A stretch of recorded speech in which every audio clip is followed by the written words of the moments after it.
ये कौन भरम भरा है तुमको? ये लागेला कि नशे में रात दिन डूबल रहिला। जब देखा तो भीम जी भीम जी भीम जी, इतना नशा हो गई भाई। भीम जी के बाहू तुम्हारे बुद्धि में गोबड़ौरा भरा है, इसलिए तुम्हारे समझ में नहीं आ रहा। अच्छा। तुमको ये कौन बताया कि हम जाम पी करके आते हैं? अरे भैया वो कल पिंटुआ भर ले पिंटुआ। आई देखा ये नीबी गाँव है, जरिया हमार गाँव है। देवी इतनी बड़ा कलंक मत पोता, हम बहुत सत्य आदमी हैं। हमारी बात सुना। अच्छा सुनाइए।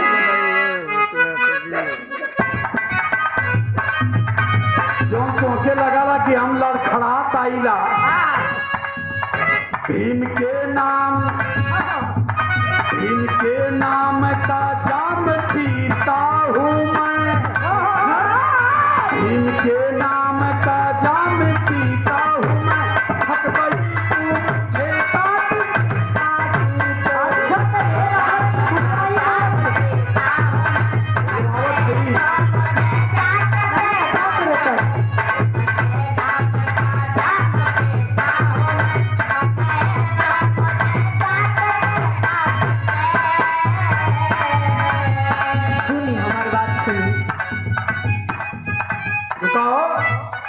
चाहे कुछ कहीं दिल भमरा के भुलवा तनी बात में बात बतिया के। हम भीम नाम का जाम पीते हैं।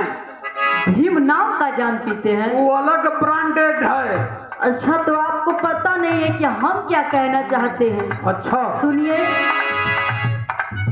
जाम तो जाम है ना किसी काम का, चाहे बेशक रहे भीम के नाम का।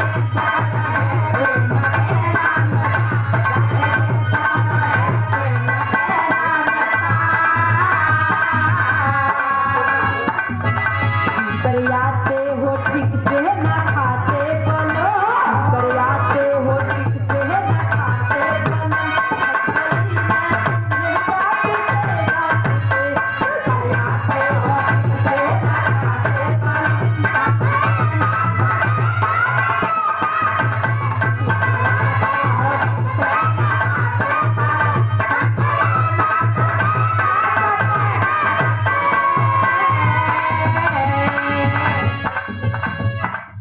तुम्हारे ये समझ में आता है कि हम दारू पी के आते हैं इसलिए नहीं खाते।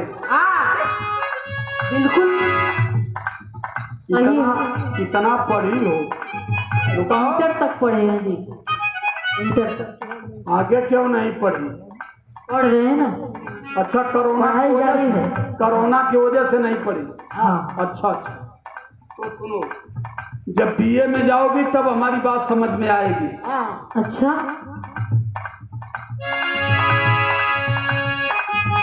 भीम के नाम का है मिलान,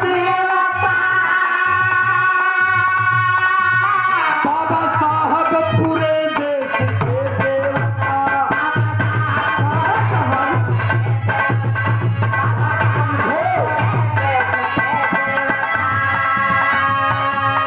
हरदम हमके बाबा साहब के नाम का न्योता रहा कि भैया तने यहाँ आवा।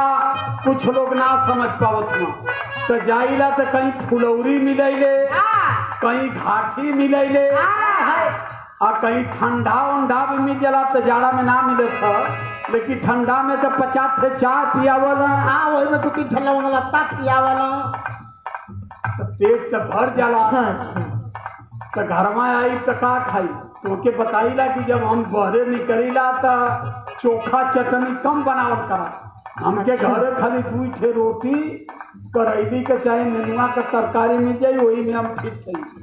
अच्छा इसलिए समझा रहे हैं।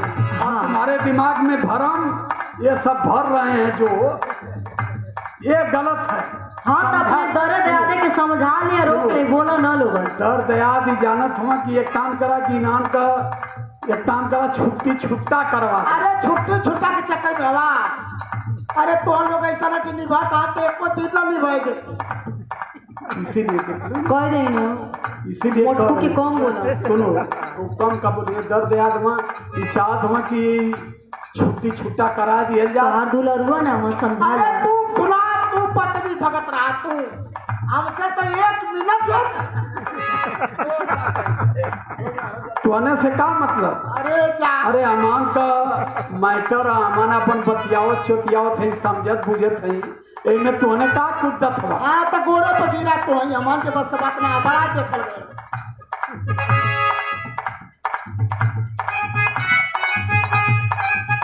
भीम के नाम का है मिलाने वाला,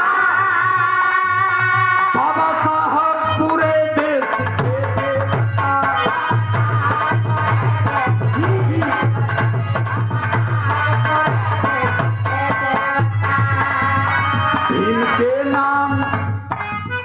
भीम के नाम से पेट भर जाता है, भीम के नाम से पेट भर जाता है। गई तू मुझे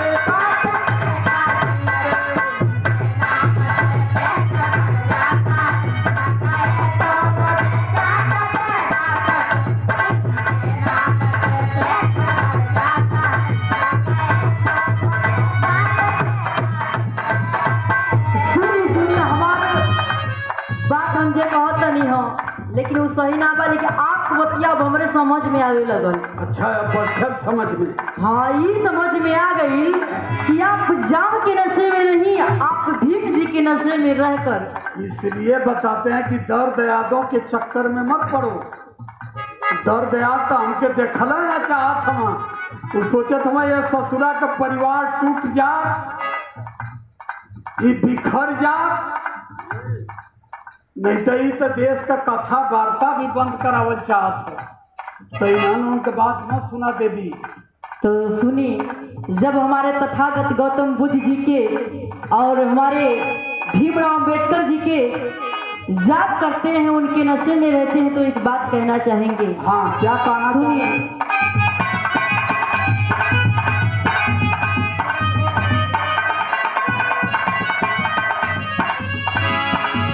भीम के नाम लेकर के जीते रहो, बुद्धि के नाम का जान पीते रहो।